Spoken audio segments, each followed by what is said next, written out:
Assalamualaikum warahmatullahi wabarakatuh. Perkenalkan, nama saya Muhammad Jamal dengan NIM 1747042066. Jadi pada kesempatan kali ini saya akan menjelaskan tentang strategi PQ 4R dalam pemahaman membaca quotes dari mata pelajaran bahasa Inggris. Jadi pada strategi PQ 4R ini setidaknya ada 9 poin atau tahap yang perlu kita perhatikan dalam pembelajaran pemahaman membaca quotes. Yang pertama yang akan kita bahas yaitu para tinjau. Jadi hal yang pertama yang perlu kita lakukan adalah pemberitahuan topik kepada siswa yang akan kita ajar, mulai dari membaca judul, representasi visual, paragraf pertama dan terakhir, untuk memberi mereka gagasan tentang konten, konsep keseluruhan serta tujuan materi. Kemudian selanjutnya setelah para tinjau,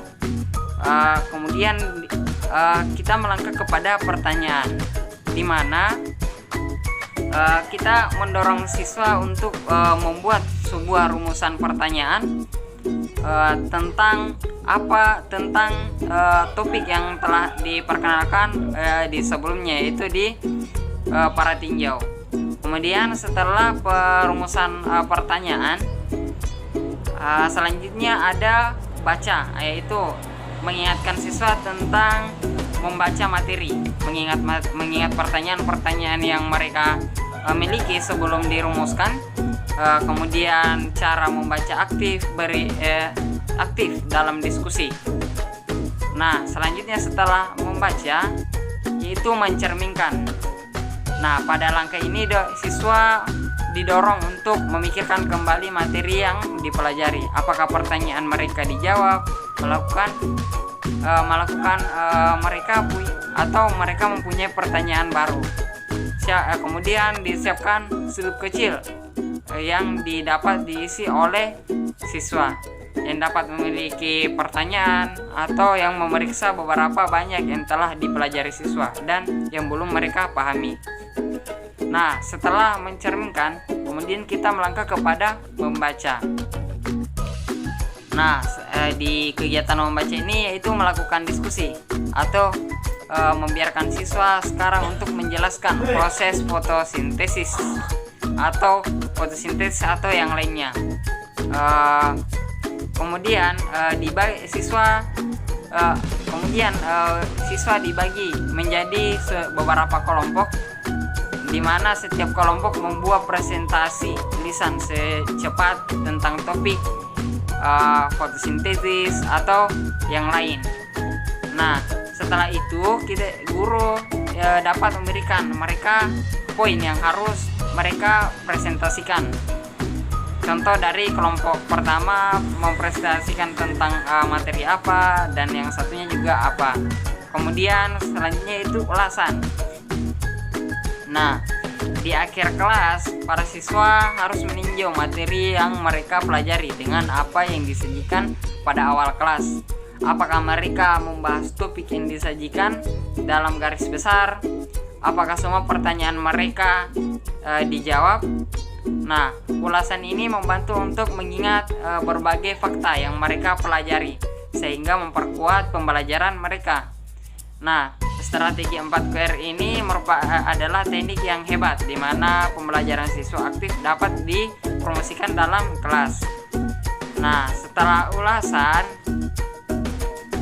kegiatan selanjutnya yaitu tahap yang perlu kita perhatikan, yaitu mencerminkan kembali, di mana mencerminkan kembali ini melibatkan siswa untuk secara lisan merekonstruksi sebuah cerita yang telah mereka baca, untuk mengaktifkan pengetahuan mereka tentang cara kerja cerita dan menerapkan pada bacaan baru.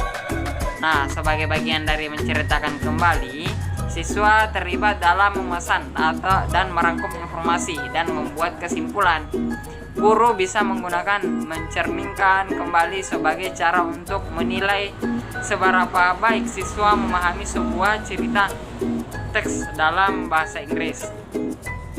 Nah, kemudian setelah mencerminkan kembali jenis menceritakan kembali. Kemudian ada story map, membaca menggunakan story map. Nah, story map ini sendiri merupakan peta cerita dan representasi visual dari unsur-unsur yang membentuk narasi. Jadi tujuan dari peta cerita ini adalah untuk membantu siswa fokus pada elemen penting dari narasi, tema, karakter, latar, masalah, plot acara, dan resolusi, dan pada hubungan di antara elemen-elemen tersebut. Jadi tidak hanya berfokus pada teks berparagraf tok saja, tetapi bisa pembelajaran membaca ini, pemahaman membaca ini bisa menggunakan story map ya. Nah, setelah itu pada poin yang ketujuh itu bingkai cerita. Nah, bagaimana itu bingkai cerita? Jadi bingkai cerita itu mirip dengan peta cerita. Bingkai cerita adalah representasi visual yang memusatkan perhatian siswa pada struktur cerita dan bagaimana isi cerita sesuai dengan strukturnya.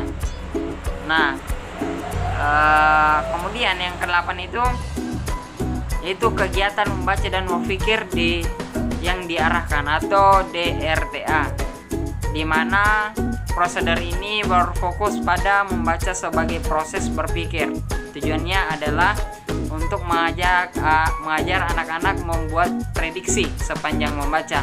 Sebelum membaca, guru meminta siswa untuk membentuk tujuan membaca, membuat prediksi tentang isi cerita yang akan dibaca. Nah, selama membaca, guru menghentikan siswa di titik-titik strategis dalam cerita untuk meminta siswa membuat prediksi tambahan dan untuk memverifikasi, menolak, dan memodifikasi tujuan dari prediksi mereka.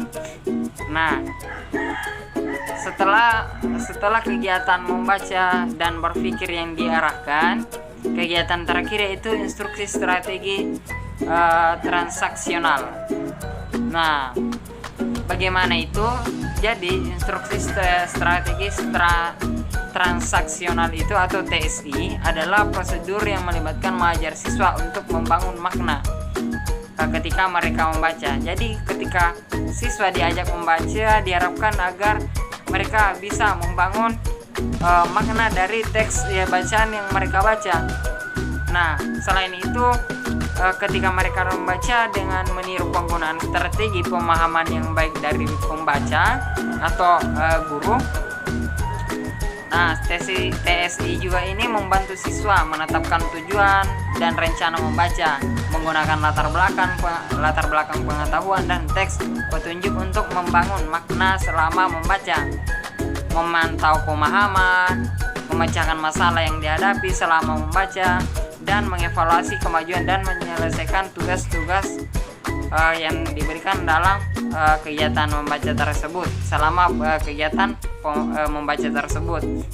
Jadi itulah tadi yang perlu kita perhatikan dalam kegiatan membaca, dari instruksi strategis transaksional, kemudian kegiatan membaca dan berpikir yang diarahkan atau DRTA, dan membingkai cerita, story map, menceritakan kembali, ulasan, membaca, mencerminkan, baca, dan pertanyaan, kemudian para tinjau. Jadi itu semua perlu kita perhatikan dengan teliti dari tahap-tahap tersebut yang perlu kita perhatikan, dan beberapa jenis kegiatan membaca bukan dalam bentuk teks paragraf saja, tetapi bisa dalam bentuk story map, bingkai cerita, dan sebagainya. Nah, itulah tadi materi yang bisa kita bahas pada kesempatan kali ini. Lebih dan kurangnya mohon dimaafkan. Wabillahi taufiq wal hidayah. Wassalamualaikum warahmatullahi wabarakatuh. Saya Muhammad Jamal, mohon undur diri.